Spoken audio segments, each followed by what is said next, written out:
Hello. If you were looking for a scare tonight, you've come to the right place. I'll be narrating an hour's worth of creepy horror stories that I found off of Reddit. So without further ado, These are their stories.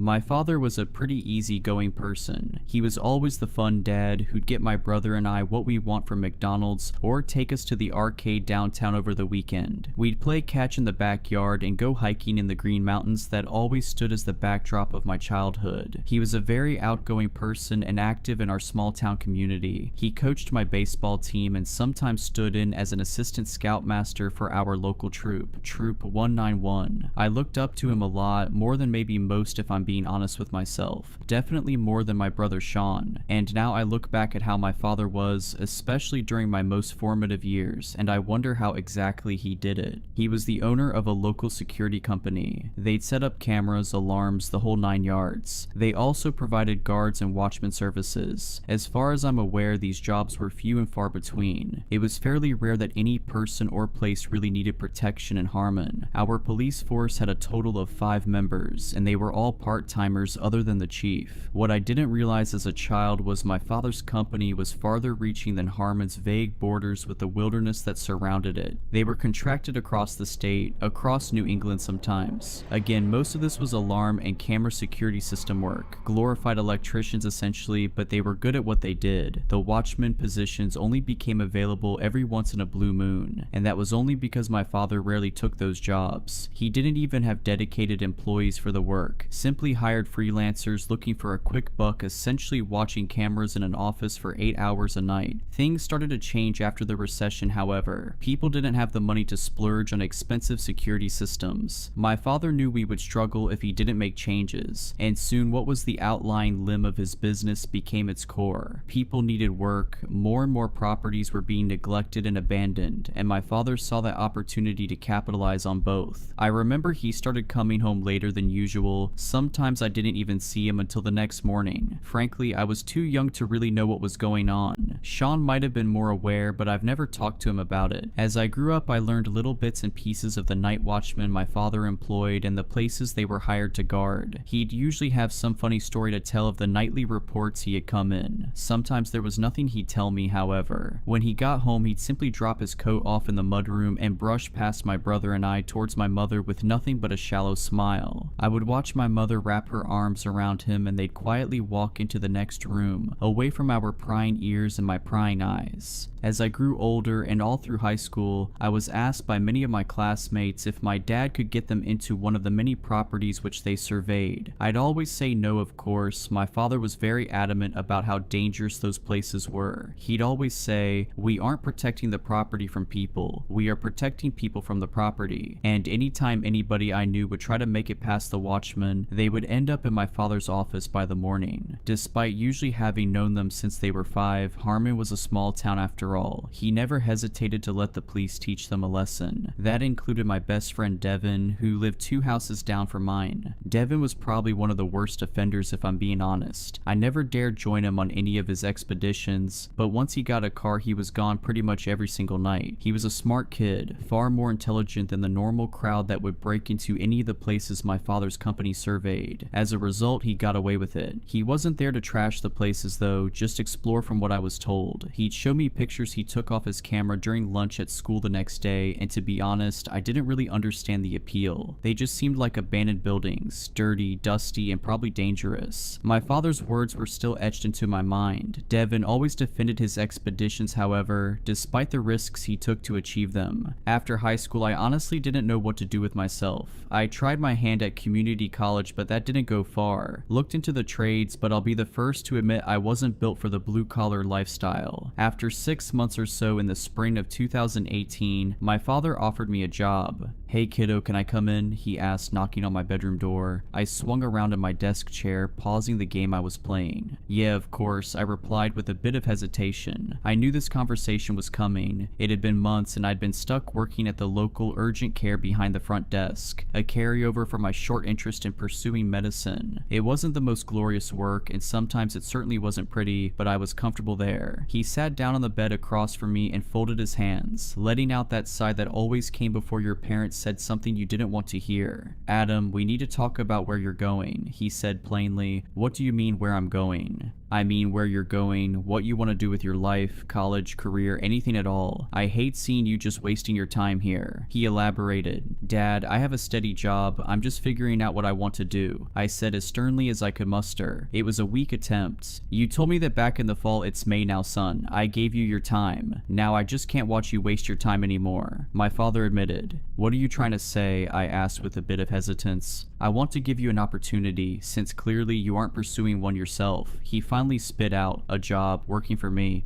Dad, no, I'm not. He quickly cut me off. Adam, listen, it's better pay than you're getting. Hell, it's better pay than your brother is going to get once he finishes school. It can be the start of a career for you, or at the very least, you can start saving some real money for the future. And it's easy work. You'll have plenty of time to figure out what you want to do. He tried selling me, even repeating my own words. I shut my eyes for a moment and exhaled. What's the job? I asked begrudgingly, knowing this was less of a choice than he was making it out to be. Night watchman, 5 days a week, 8 hours each day. I'll even let you pick your days off. I thought you didn't want me going to those places. Aren't they dangerous after all? I questioned, trying to use his words against him. He rolled his eyes. I know what you're doing, son, and you're not a kid anymore. Plus, you'll be there legally, not trespassing like your friends. I'd be handpicking your assignments anyways. I won't have you going. If I'm going to take this job, I don't want any special treatment, Dad, I argued. You offer me this job, I will go where you'd send any other watchman. He didn't respond for a moment, clearly not having a quick counter like he did for anything else I'd said up until that point. If that's what you want. He finally stumbled out, less assertive than before. His demeanor had completely changed in those few moments. Any confidence he conveyed had eroded severely. He looked at me with eyes that told me to fight the offer that he himself had just been arguing for, and I looked back at him with a new sense of cockiness, like I'd somehow beat him at his own game. I barely even thought about what I was doing. I knew my job was dead end anyway, so I didn't see much stake in keeping it. Maybe this was a smart idea. My father had always had my best interest in mind. He wouldn't have ever offered this to me if he thought I couldn't handle it. But then again, I had thrown in a term that he did not offer. I'll do it, I agreed simply, giving him a smile. He nodded silently, slowly rising from the bed and walking towards the door. Alright, I'll let you put your 2 weeks in then, I guess we'll get to work. Looking forward to it, Dad, I told him. He bit his lip, looking like he was holding back something as he shut the door behind him. I didn't think twice about it, more interested in returning to my game than my father's minute facial expressions. In my own defense, I was 19 and I was stupid. After I'd finished up at the urgent care, my father started me out shadowing one of his other watchmen. His name was George, an older man in his early 60s. He had bushy gray hair with a matching mustache and always wore a shirt and tie to the job, despite my father insisting to me that just a solid black shirt and pants would do fine. George took his job seriously, but he seemed happy to take me under his wing when my father explained the situation. I worked with George for 2 weeks, watching over the light bulb factory that had closed about 10 miles outside of Harmon. I remember people talking about it the first couple of years after it closed. Devin went a couple of times, but I guess the owners were tired of the place getting broken into and my father was the man to call. George explained all the odds and ends of the job, when to interfere, when to make the call to the police, and how to use the camera system in the security trailer. Admittedly, upon first impressions, this might have been the easiest job of my life. The first week, nothing happened, and I mean nothing. George started letting me lead the perimeter walks, camera setups, and system checks, but other than that, we sat in that little office all night long. It took a bit for George to start talking, but once he did, I barely got a word in. It made the nights fly by, the man telling me his life story night after night in almost chronological order. He had plenty of time after all, we weren't going anywhere. The second week I had my first encounter. I had graduated from leading perimeter walks to soloing them. George assured me he was watching me the whole time and we had walkies if anything went wrong. I wasn't too worried though, the place had been dead all of the last week, and this week was shaping up to be no different. I rounded the corner of one of the old brick buildings into a courtyard before stopping dead in my tracks. Through the open window on my left, I heard the crackle of broken glass and the shifting of dust over the concrete floor inside. My heart dropped for a moment before I tried to regain my composure, pulling out my flashlight and shining it through the window. Is somebody in there? This is security, I said as seriously as I could pull together. I waited for a moment but got no response, not a sound. I let out a sigh, pulling out my radio. Hey George, I think I've got someone inside building 5, I dispatched. "You need a hand, kid?" he asked in a scratchy, gruff voice.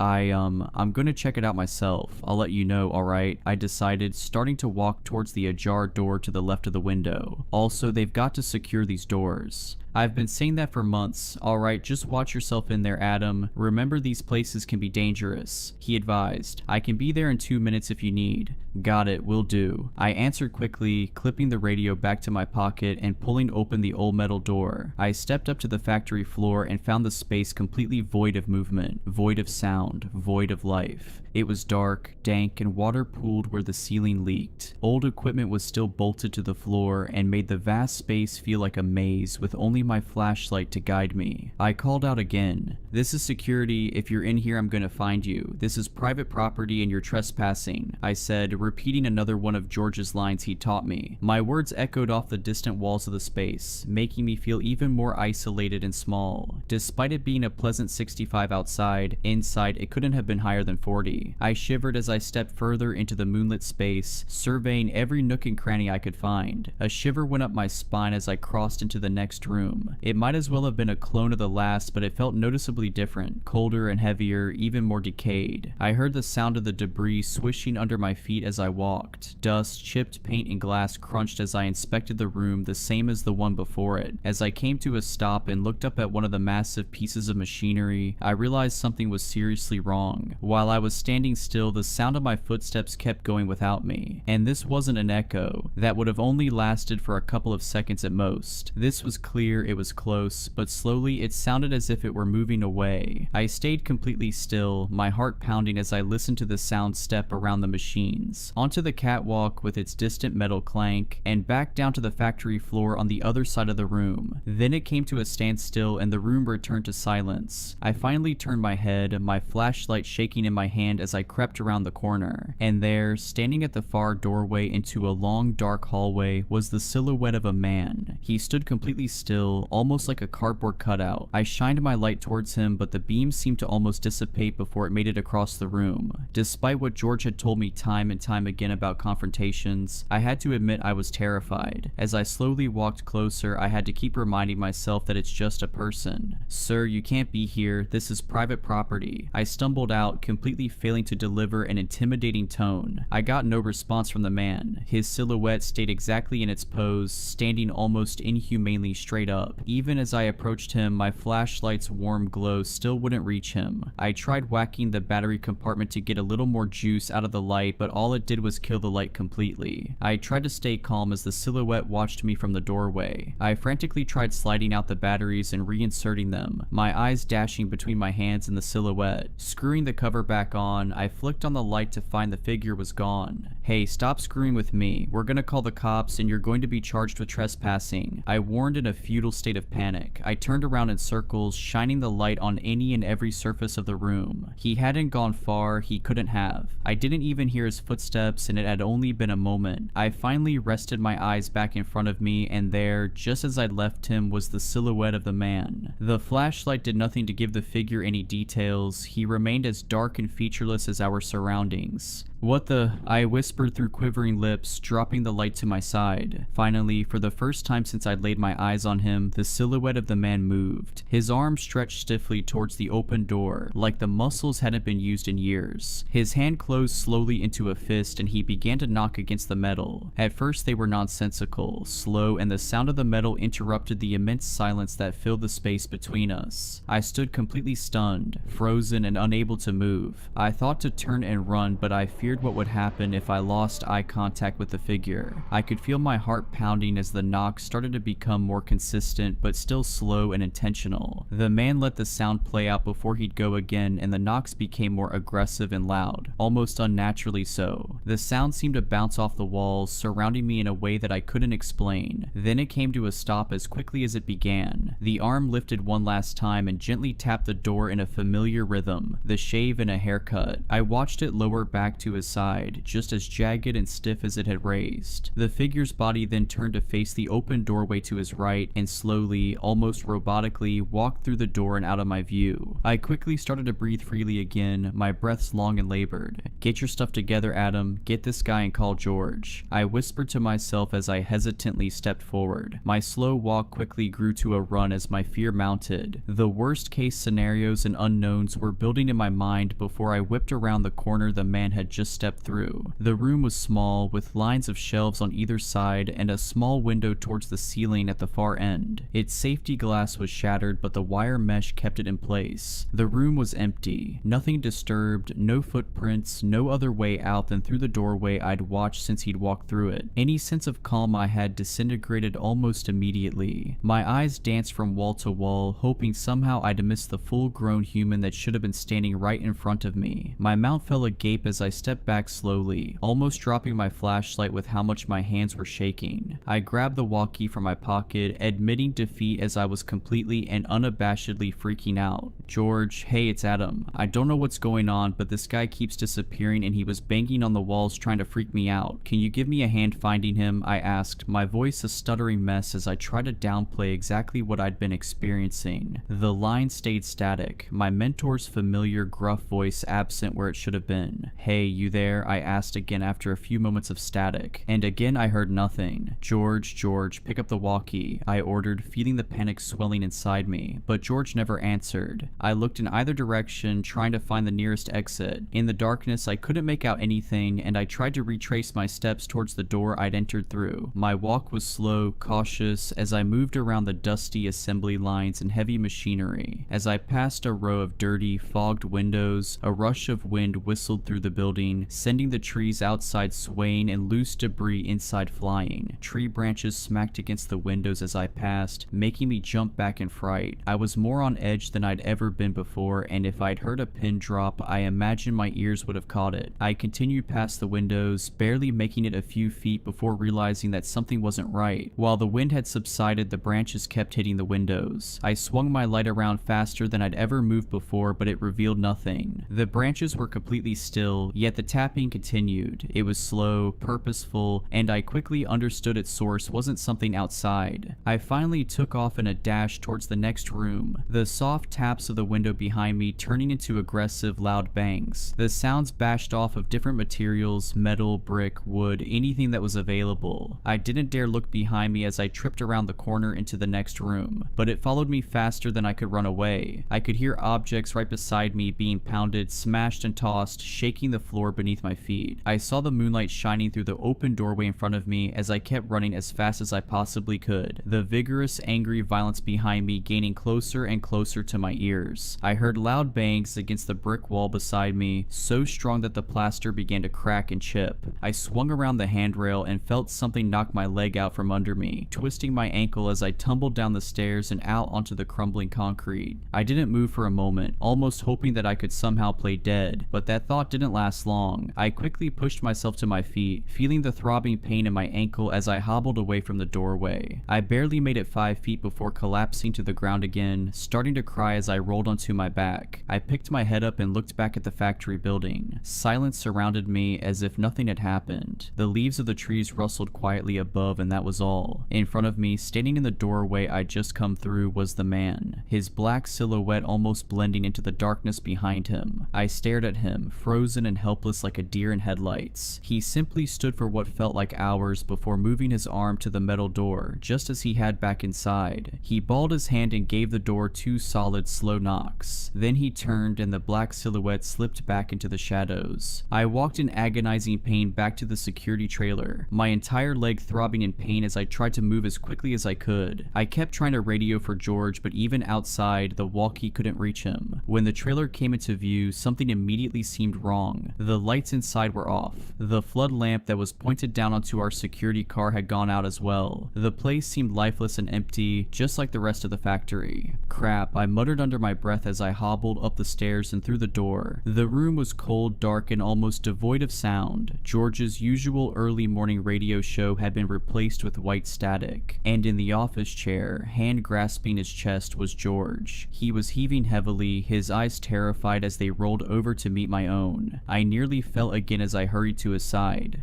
"George, what happened? I'm calling 911. It's going to be okay, I promise," I insisted, my months of working the front desk at an urgent care coming right back to me. I grabbed the phone off the desk and with trembling fingers dialed 911. I knew what I was looking at. I'd seen it more times than I'd like to admit. George was having a heart attack. The ambulance arrived within 10 minutes. Harmon Regional Hospital was only a few miles away, but it felt like a lifetime had passed as I tried to keep the man conscious. He never spoke, focusing all his efforts on breathing as I kept repeating over and over. We sat in the dark, with the sound of the radio static the only thing breaking the silence of the desolate property. Paramedics swung the door open, followed by the police who quickly took over the scene. George was moved onto a stretcher, his almost limp body carried out of the room. The paramedics took us both to the hospital, the police giving me a ride in the back of their cruiser. "So, what happened to you, kid? You look like you just went through hell," the officer asked as we pulled out behind the ambulance. My face was slumped against the glass, watching the desolate factory slowly disappear behind the trees. I tripped down the stairs inside one of the buildings, twisted my ankle and fell on the pavement, I said softly. "Thought you guys don't go inside unless there's suspicion of trespassing," he recalled. "Yeah, I thought I heard something inside, but didn't find anyone. Probably was just an animal," I tried to say, the words barely able to trickle out of my mouth. "Right. Guess you guys get a lot of that. Just so you know, if you think someone could be in there, we can investigate. I can have officers inside and—" "No," I insisted, a renewed energy in my voice. I couldn't imagine having any other soul enter that place, and I certainly wouldn't have it happen because of me. It was an animal. You don't need to have anyone go in there. Trust me." Alright, if you say so, kid, if you say so. I told my father the same thing when he and my mother made it to the hospital. My mom was just relieved I was alright. I looked worse than I really was, despite the cuts, bruises, and boot I got put on my foot for the next 2 weeks. My father looked at me differently, however. He was all smiles, glad I was safe, and said he was sorry I had to go through the whole ordeal. But there was something else in his eyes I couldn't quite place. Mannerisms that didn't quite match. I didn't really understand it, and at the moment I didn't really care to, but I do now. I was back on the job after the boot came off. My dad got one of his other guys to cover the factory with George out of commission. He lived through the heart attack, but never went back to work at that factory. He never told a soul what happened in the time he was alone either, and I did the same. Not until right now. I worked for my father's company for a year and a half, and there are many things that I never understood about what would happen on that job. Long after the knocker, as I started to call him, but whatever happened always stayed there. And I didn't. Now I'm happy to say I don't have to work the nights. I don't even work in security. I live with my girlfriend Emma 2 states away, and I've been happy. Money is good, relationship is good, life is good. My time working as a watchman doesn't even cross my mind. It's always been covered up by something better. But last night I woke up in the middle of the night. Emma was still asleep, her dirty blonde hair having fallen over her face as she slept facing me. I couldn't help but smile. She always looked funny when she slept. I stretched a little under the covers as I adjusted and got ready to shut my eyes again. I let out a long breath before settling in again, rolling over and shutting my eyes. But just as quickly as they shut, they were quickly wide open again. I heard a knock on the glass, and then another, and then more. They were delicate but purposeful, almost rhythmic. It lasted almost 10 minutes and ended in the same way, a shave and a haircut. I've spent the entire day today trying to figure out what caused it. Wasted my entire Sunday. I tore the house apart and checked every inch of the exterior, every bush, every tree, anything that could reproduce the knock, but it was a dead end at every turn. In the back of my mind, I knew I was simply delaying the answer I already knew was right. Emma thinks I'm going crazy trying to find the source of a knock that wasn't even loud enough to wake her up, but she doesn't understand and I don't intend to explain it to her. Not yet anyway. I'm afraid to go to sleep tonight. I don't know what will happen. Maybe nothing, maybe the same thing, maybe something worse. The unknown worries me because the knocker isn't the worst thing I encountered on that job. And as much as he terrifies me, there are much bigger fish in the sea.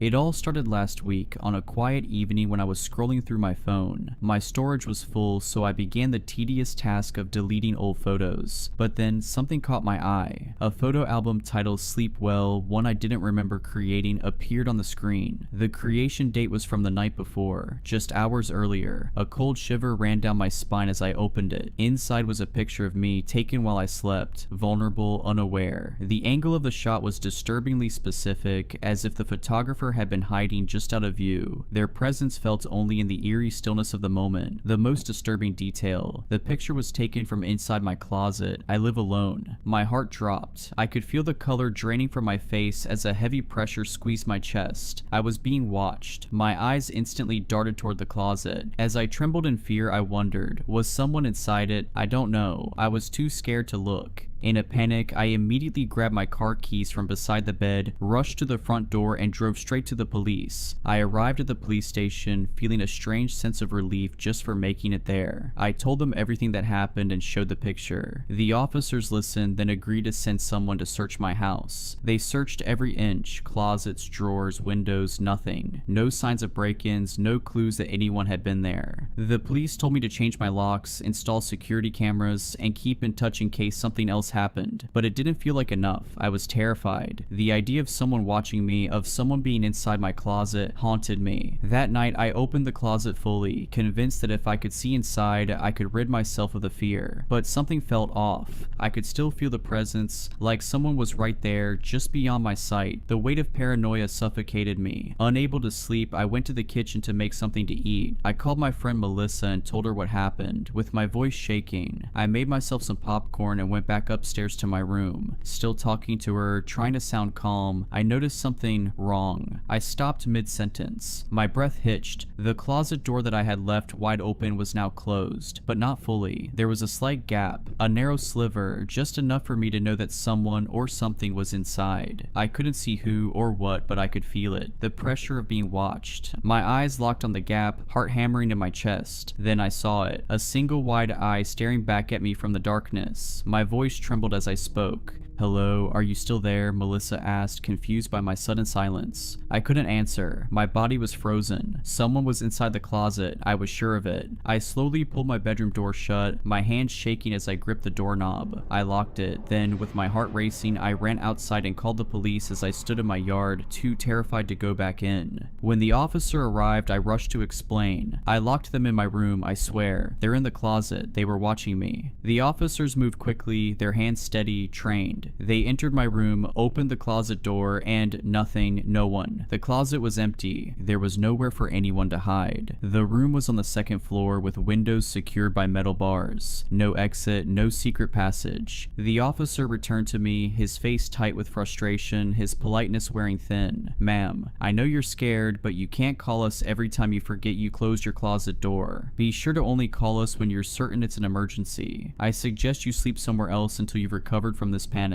"What, are you sure you searched everything?" "They must have escaped," I said, my voice trembling with remorse and disbelief. I felt the walls closing in. How could they have missed something? How could they not see it? "As I said, the house is empty," the officer replied, his tone cold and dismissive. I felt my frustration growing. This wasn't right. There was someone there. I couldn't shake the feeling, the cold certainty gnawing at me. No, you have to believe me. There was someone in there. I locked the door, I swear. There's no way they could have gone anywhere. My house is locked down. Please search again," I insisted, my voice rising in desperation. The officer gave me a long look, clearly fed up. "Ma'am, we've been over this. The house is empty. Nothing's here. I suggest you take a step back and calm down. We can't keep coming back every time you think someone's in your closet." His words hit me like a slap, each one a cold dismissal of everything I had experienced. I stared at him, fighting to hold back tears. But I saw them. I saw their eye. "Get some rest," he cut me off, turning on his heel. "We're done here." Reluctantly, I followed the officer's advice and went to sleep at Melissa's house. She's my best friend, and being with her felt like the only place I could be safe, at least for that night. Melissa tried to lighten the mood, but I could hear the nervousness in her voice. "Are you sure this picture isn't just some joke from someone messing with your head?" I forced a weak laugh, but it was hollow. "Number, I'm sure about what I saw. There's someone watching me." I didn't want to talk much. My mind was racing, but the words wouldn't come.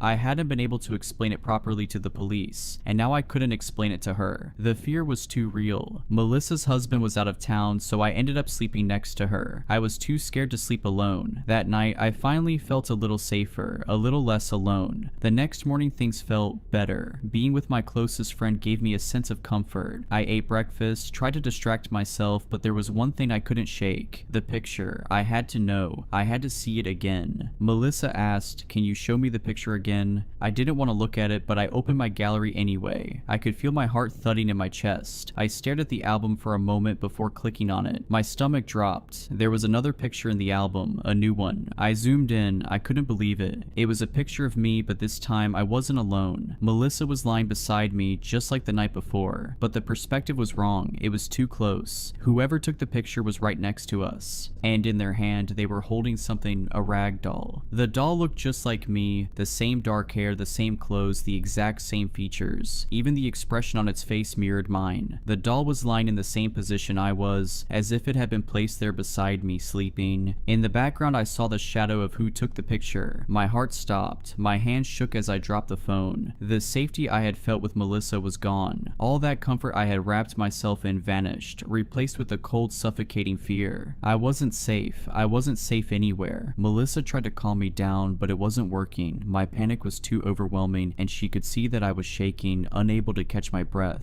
Desperate to understand what was happening, she quickly reached down and grabbed my phone from the floor. Her fingers trembled as she opened the photo album, her eyes scanning the picture I had just shown her. Okay, this doesn't make any sense, she muttered, her voice tight with confusion. She looked at me, then back at the photo. Her brow furrowed as she tried to make sense of it, but there was a flicker of doubt in her eyes. Are you sure this isn't just some sick prank? Something someone's been sending you? Maybe an ex or someone you know? I shook my head, my voice barely a whisper. No, Melissa, I swear, it's not a prank, this is real. Someone's in my life, and they're watching me. Her expression faltered for a moment, and I saw her hesitate, her eyes darting nervously around the room as if she could feel the weight of something watching her too. Slowly, she handed the phone back to me, but this time I noticed her hand was shaking. Do you think they could be here too, in my house? She asked quietly, her voice laced with a hint of fear. I swallowed hard, my own breath catching in my throat. I don't know, but I don't feel safe anymore. I don't think I'm safe anywhere. Melissa's eyes widened slightly, and she stood up from the bed looking around the room. Her voice dropped to a whisper. I don't know, I heard some noises last night, but I thought it was just the house settling. I didn't want to say anything because I didn't want to worry you. The fear in her eyes mirrored my own. For the first time I realized I wasn't the only one feeling watched. I think we need to check the house just in case, she said, her voice trembling as she grabbed her phone, preparing to call someone for help. Her eyes were wide, her body tense, as she waited for my response. Melissa looked at me, her face pale with concern. We need to go to the police, she said, her voice firm despite the obvious fear in her eyes. You can't keep dealing with this alone. If someone's really doing this to you, they need to know. I shook my head, a knot of anxiety forming in my chest. The police won't believe me, Melissa. I've already been there. They searched my house and found nothing. They said I'm just imagining things. They don't take me seriously. Melissa's face softened, but her voice remained steady as she reached for my hand. Number. This time it's different. We have proof, remember? She looked at the photo on my phone, her eyes scanning it once more before locking with mine. They can't just ignore that. I hesitated. The memory of the police officer dismissing me echoed in my mind, but Melissa was right. We had proof and I couldn't just let this go. Alright, I said, voice barely above a whisper, but if they don't believe me again, we'll make them believe you, she said, determination in her tone. We'll show them the photo, everything. We have to do something. I arrived at the police station feeling a mix of dread and urgency. As soon as I walked in, I saw the same officer from the night before. When he saw me, his face immediately twisted into a scowl. He was not happy to see me again. He didn't even bother to greet me. You again, he muttered under his breath, rolling his eyes. Officer, we need your help, I started, holding my phone up with the picture. Please, I'm telling you, someone's been taking pictures of me while I sleep. He glanced at the photo, his patience already running thin. You're still going on about this? He rubbed his forehead, clearly annoyed.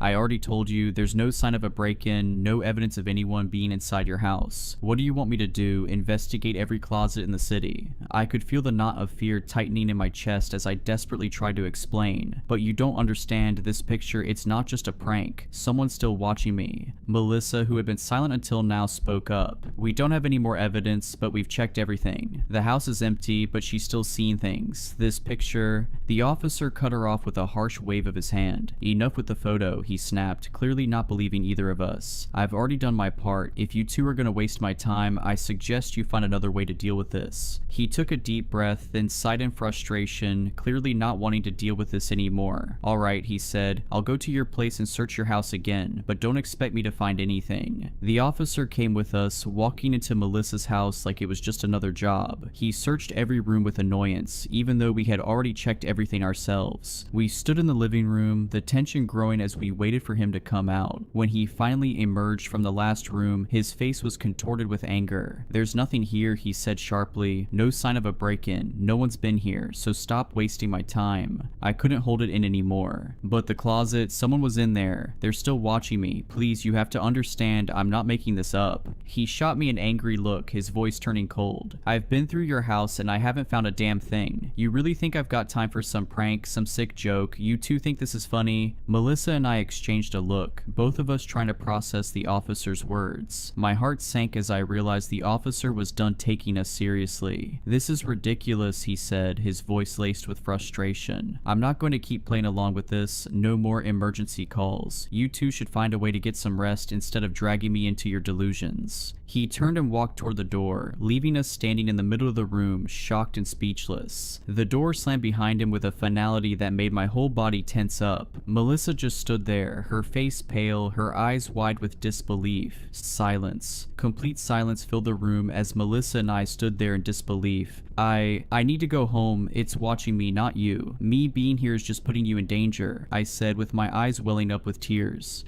Are you crazy? I'm not letting you go anywhere until we catch this person. You're my best friend, I love you, and I'll go through hell to help you, Melissa said, hugging me tightly. Her words were comforting, but fear still consumed me. I honestly didn't know what I would do without her. I'm not sleeping tonight, I said, my voice firm. But remember, you have work tomorrow, Melissa reminded me. Work. How could I possibly work and pretend like nothing happened after everything I'd experienced? The fear was slowly turning into anger. I spent the whole day thinking about what happened, feeling like I was being watched everywhere I went. Melissa called her boss and told him she was sick so she could stay with me. I love her. We spent the entire day coming up with theories about what was going on. Maybe whatever was watching me wasn't human. Nah, I don't believe in supernatural stuff, but Melissa kept insisting. Nighttime came. As I said, I refused to sleep. Even if I wanted to, I don't think I could. But Melissa couldn't stay awake for long. I felt exposed with her asleep, but I wasn't about to wake her up. I just had to stay awake, and that's exactly what I did. Hours passed and nothing happened. The only thing I could hear was Melissa's soft snoring, but time felt agonizingly slow and my fear only grew. 3 a.m., the so-called haunted hour that makes both adults and children alike dread what might happen next. Even though I didn't believe in supernatural things, when I saw 3 o'clock on the clock, my heart sank. I was expecting something, some noise, a reflection, a doll, or the most disturbing thing I could imagine. But nothing happened. 20 minutes went by and I started to feel extremely sleepy, but I knew as soon as I slept, I wouldn't be safe anymore. I glanced at Melissa. Something felt off. She wasn't snoring anymore. She had turned to the other side and I could only see her brown hair splayed across the pillow. I froze. Something about her posture made me uneasy. I had never seen her sleep like that before. Slowly I sat up, my heart racing in my chest. I lifted my head and cautiously leaned forward to see if she was awake, but when I looked, my blood ran cold. What I saw was not my best friend anymore. There in front of me was a body. The skin was unnaturally pale, the once vibrant brown hair now a tangled mess. Her mouth hung slightly open and her eyes, those eyes that I knew so well, were wide open but lifeless, glazed over with an unsettling emptiness. The way her limbs were arranged, twisted unnaturally at odd angles, told me she hadn't just fallen asleep. Number something had happened to her. I wanted to scream. My throat closed up. I reached out and desperately shook her, calling her name, trying to wake her, but there was no response. Her body was cold, stiff. I tried again, harder this time. Nothing. No breath, no movement. Melissa was dead. Panic surged through my veins, my vision blurry with tears. I fumbled for my phone, trying to dial emergency services, but just as my fingers brushed the screen, something stopped me. An airdrop request flashed across the top of my phone. My heart dropped. I hesitated, staring at the screen, the dread tightening in my chest. I wanted to deny the request, to throw my phone away, to make it all stop, but I couldn't. My mind screamed at me to say no, but my hand moved on its own. I accepted. A flood of pictures appeared on my phone, and my stomach twisted. The images were of me, sleeping, dozens of them, hundreds maybe, scattered over weeks. Some were taken inside my closet, others were shots of me lying in my bed, blissfully unaware. But what made my blood run even colder were the ones that came after. There was a picture of me sleeping beside something on the bed. It looked like the same doll I had seen before, but this time it felt different, wrong. It wasn't just a doll anymore. It was me, or something that had been made to look like me, in doll form, lying beside me. The most disturbing part, the shadow of someone standing just behind it, watching, waiting. I couldn't move. The air around me grew thick, suffocating, and then, through the crack in the door, I saw it. A figure, tall and unnervingly still. It was standing there as if waiting, watching. But the most terrifying part was the eye. That single wide eye staring directly at me from the shadows. It was unnatural, too large, too black. No light reflected off of it. It was like a hole in the world, a deep, endless void that seemed to pull every ounce of warmth and life from the room. The eye twitched just slightly, as if it recognized me, like it had been waiting for me to look. And in its other hand, the doll. But it wasn't just any doll. The doll was me. I recognized the face immediately, its pale skin, the dark hair, the same expression I often wore when I slept. But it was wrong. The doll's eyes were wide open, fixed in a grotesque stare, its mouth frozen in a twisted, silent scream. Its body, rigid and contorted in a way that a human body never could be, seemed to mock me, like an unnatural imitation of myself. The figure held it with such tenderness, as if cradling it, but there was something deeply disturbing in the way it did. The doll's hand was positioned just like mine when I slept, but there was no softness to it, no warmth. And then, the figure stepped forward, the eye never leaving mine. The room grew colder and the figure moved silently, like a shadow creeping closer, carrying the doll as if it were the most precious thing in the world. I felt the terror clawing at me, suffocating me, but I couldn't look away from that horrible, hollow eye. It was as if it was looking through me, and the more I stared, the more I felt like I was becoming part of its dark, empty world. I could feel my body shutting down, my heart thundering in my chest as if it was trying to escape my ribs. My hands were shaking uncontrollably, my breathing shallow and erratic. My limbs felt weak, like they were made of stone, and my vision started to blur around the edges. The air felt like it was closing in, pressing against me from all sides, and the figure, the eye, was all I could see. I could hear the blood rushing in my ears, louder and louder, drowning everything else out until the sound was all-consuming. And then, just as I thought I couldn't take it anymore, everything went black. I'm currently writing this on a contraband cell phone in prison, after allegedly poisoning my best friend. It's all a lie, of course. They say I did it, but they don't understand. They don't know what I saw, what really happened. Melissa is gone. I can still feel the weight of that truth crushing me. I can still hear her laugh, see her smile, feel her presence beside me like I always did. I feel the coldness now. It's unbearable. Losing her, it's like losing a part of myself. The world feels hollow, like it's spinning around me without any meaning. The grief is suffocating, but the worst part isn't the grief, it's the frustration, the anger bubbling inside me. They think I did it, they think I'm the one who poisoned her. They don't see how broken I am, how lost I feel. They don't understand that I would never hurt her. I would never do something like that, but it doesn't matter what I say. They have their own version of the truth, and now they've locked me away for something I didn't do. They'll never know what really happened. They'll never know what I saw in that room, what I saw in her eyes before everything turned dark. I couldn't escape before. Now, I certainly can't. They've got me here in this cold metal cage, but maybe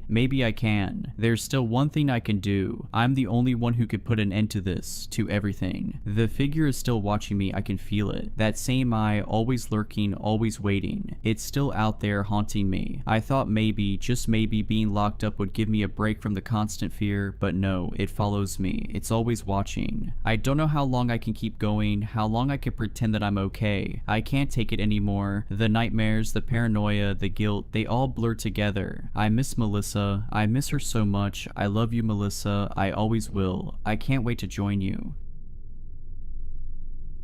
I need to write this down. I don't know if it's for my own sanity or as some kind of warning, maybe both. Typing helps ground me, makes the shaking in my hands a little less noticeable. The doctors keep telling me I'm experiencing a psychotic break, but the puncture wounds on my back and the darkening birthmark on my palm tell a different story. My dad turned 63 yesterday. We always throw him a party at his house, the same house I grew up in. It's tradition. This year, something changed, something that had been waiting precisely 63 years. Family traditions are just rituals we don't question. That's what Dad always said whenever I asked why we had to keep doing the same things year after year. His eyes would always drift away when he said it, like he was remembering something he'd rather forget. Dad wasn't always this cryptic. Before Mom vanished, he was different, warmer, more present. We used to fish together on weekends, his calloused hands patiently untangling my line when I'd snarl it. Those hands would tremble slightly whenever his birthday approached, though I didn't understand why until now. After Mom disappeared, fishing stopped. The only constant that remained was his insistence on the birthday ritual, always on the exact day, never postponed, never altered. Even when I was finishing my master's thesis, even when he was recovering from pneumonia 3 years ago, the party had to happen exactly as it always had. The house itself sits back from the road, nestled in about 5 acres of dense woods, lush and green in the spring, blazing with color in the fall, but somehow always holding shadows deeper than they should be. After Mom vanished, I'd sometimes catch Dad staring out at those woods at dusk, whispering something under his breath. Once, I crept close enough to hear him counting backward from 63. When I'd ask what he was doing, he'd just say, "Keeping track of what's mine." I thought he meant the property. Dad's lived alone since Mom passed 10 years ago. At least that's what we tell people. The truth about Mom's disappearance is something Dad and I never discuss. Just like we never discuss the strange hourglass-shaped birthmark we both share on our left palms, or the fact that neither of us can remember anything about the night she vanished except the smell of ozone and damp earth, and the sound like wet leather being stretched over wooden frames. Sometimes I still hear it in my dreams, that sound, followed by Mom's scream cutting abruptly to silence. The police found one of Mom's shoes by the edge of the woods, just one. It was perfectly clean despite the mud all around it. When they brought cadaver dogs, the animals refused to enter the tree line, whimpering and backing away. One dog, a German Shepherd with an impeccable record, bit his handler when the man tried to force him forward. The search was called off after 3 days. Dad never cried, not once. He just sat in his armchair, rubbing that hourglass mark, staring at nothing. Dad's a creature of habit, and the birthday party is one of the few constants he clings to. Same small group of friends, mostly colleagues from the dusty archives where he worked before retiring. Same Jell-O salad recipe Mom used to make, same slightly off-key rendition of Happy Birthday. I always thought Dad was just honoring Mom's memory with these parties. The familiarity seemed to comfort him. Now I understand it was never celebration, it was obligation. Last week I called Dad to confirm the party details. The conversation was ordinary until I mentioned bringing my new girlfriend Eliza. "No," he said sharply, a panic in his voice I'd never heard before. "No new people, not this year." "Why not? Is everything okay?" His breathing was heavy on the line. "This is a difficult one, son. The 63rd. Best to keep it traditional."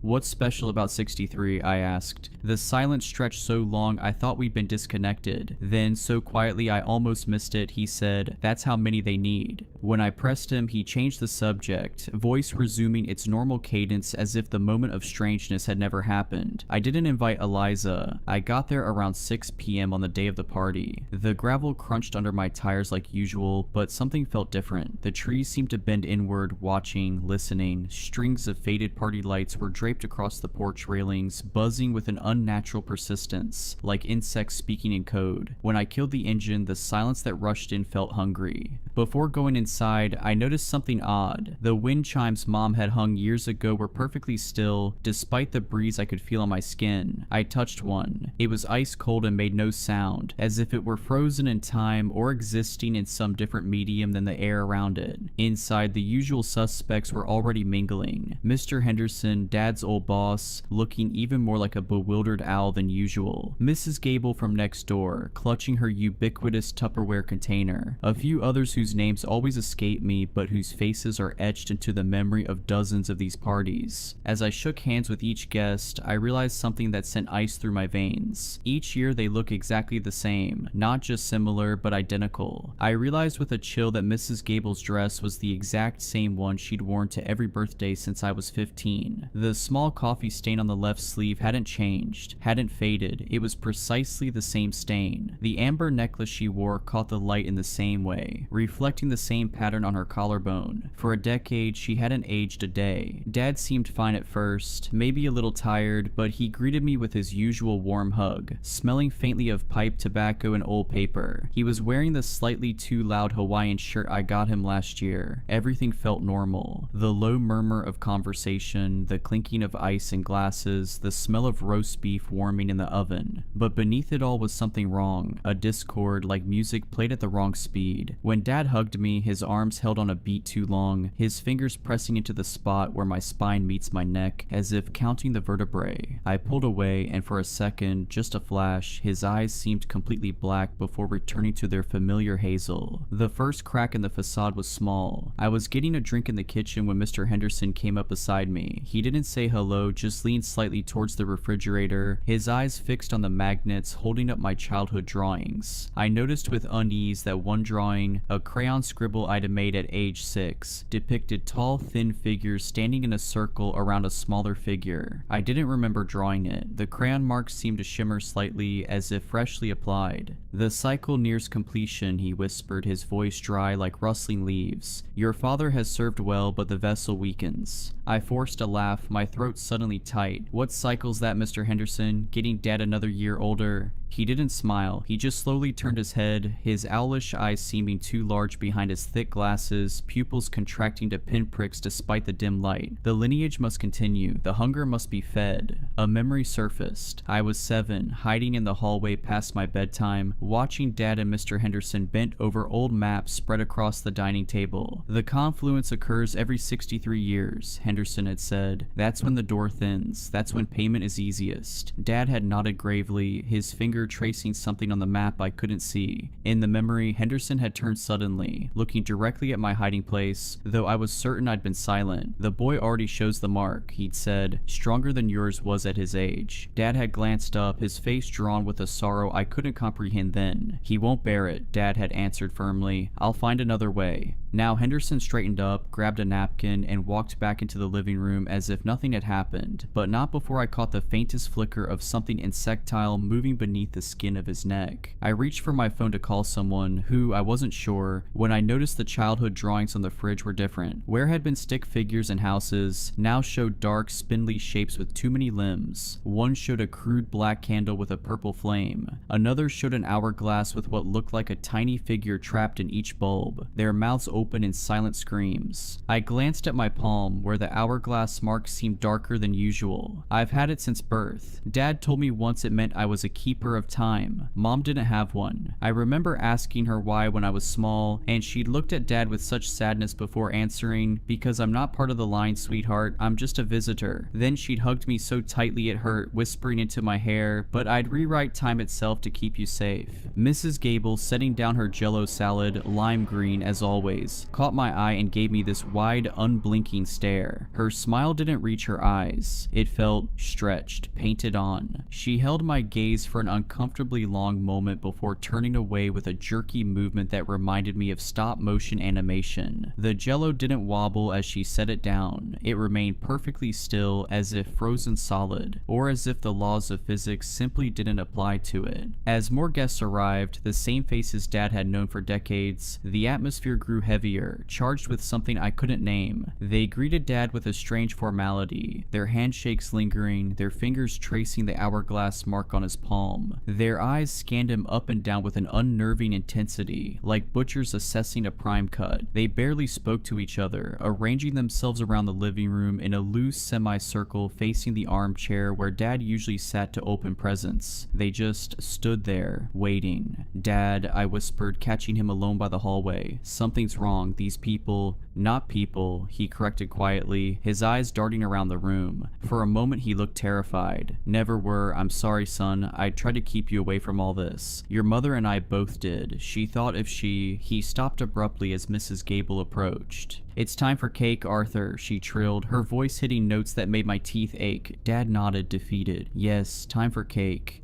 The usual cheerful chatter died down. The only sounds were the buzz of the porch lights and the ticking of the grandfather clock in the hall. A clock I suddenly realized I hadn't heard chime all evening. Looking closer, I saw the hands weren't moving, hadn't moved for years based on the dust accumulated on them. Yet the ticking continued, growing louder, more insistent, like a heartbeat accelerating with fear. Dad, caught in the center of their silent attention, started looking uncomfortable. He shifted in his chair, tugging at the collar of his Hawaiian shirt. "Well," he said, his voice a little too loud in the quiet room, "anyone want to hear about the new bird feeder I put up?" Nobody responded. Their eyes remained fixed on him. Mr. Henderson cleared his throat softly. "Arthur," he said, his voice regaining that dry, papery quality, "it is time." Dad swallowed hard. He looked at me, a flicker of something, horror, resignation, relief in his eyes. But then it was gone, replaced by a weary acceptance that was somehow more frightening than fear. He nodded slowly. Yes, I suppose it is." He glanced at me. "I'm sorry," he whispered. "I thought I could spare you this. I tried to break the cycle when your mother—" His voice trailed off. A memory hit me like a physical blow. Mom and Dad arguing the night before her disappearance. Mom's voice rising hysterically. "I won't let them have him. You promised we could end this." Dad's response eerily calm. "There is no ending it. Only continuing or transferring. That was the bargain." Mom had slammed her palm against the wall. "Your grandfather's bargain, not yours, not our son's." Dad's face had hardened. "Do you think I wouldn't break it if I could? The door must have a keeper. If not me, then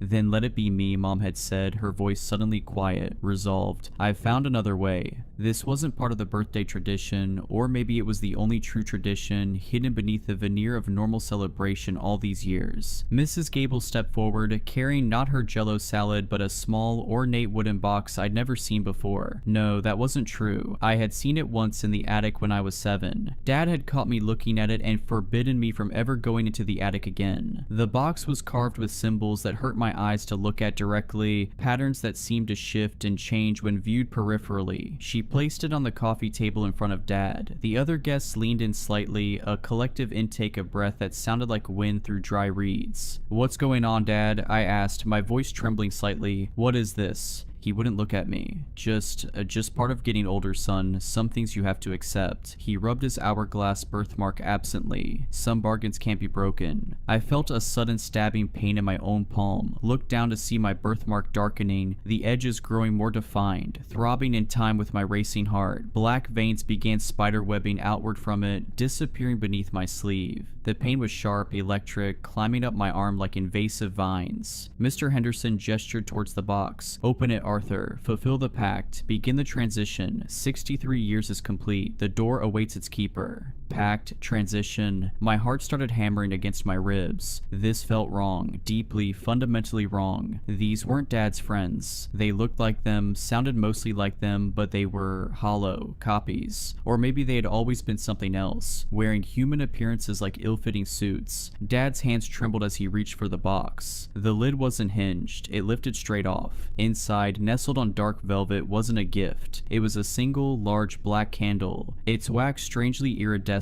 shifting like oil on water. There was also a small obsidian knife, sharp and wickedly curved. The blade seemed to absorb light rather than reflect it. "Dad, no," I pleaded, starting to stand up. Instantly, two of the other guests, men I vaguely recognized from Dad's bowling league, moved smoothly to flank me, their hands resting lightly on my shoulders. Their touch was cold, impossibly strong, fingers too long and jointed in too many places. I couldn't move. Panic seized me. "It's all right, son," Dad said, his voice sounding distant, strained. "It's the only way to keep things balanced, to feed what waits below. It's been this way since your great-grandfather found the door in the woods in 1835, the one that should never have been opened." "Like Mom tried to close it?" I asked, sudden understanding dawning. "That's what happened to her, isn't it? She tried to break the pact." Dad's eyes flashed with grief. "No one breaks the pact. She thought she could substitute herself, offer herself instead of us, but they refused her. They've always wanted our bloodline, the marked ones." His voice dropped to a whisper. "They took her anyway, as punishment." Mr. Henderson produced a match, struck it against the box. The flame flared unnaturally bright in the dimming light filtering through the windows. I noticed with horror that outside, though it should have been early evening, the sky had gone completely black. Not the darkness of night, but a void, starless and absolute.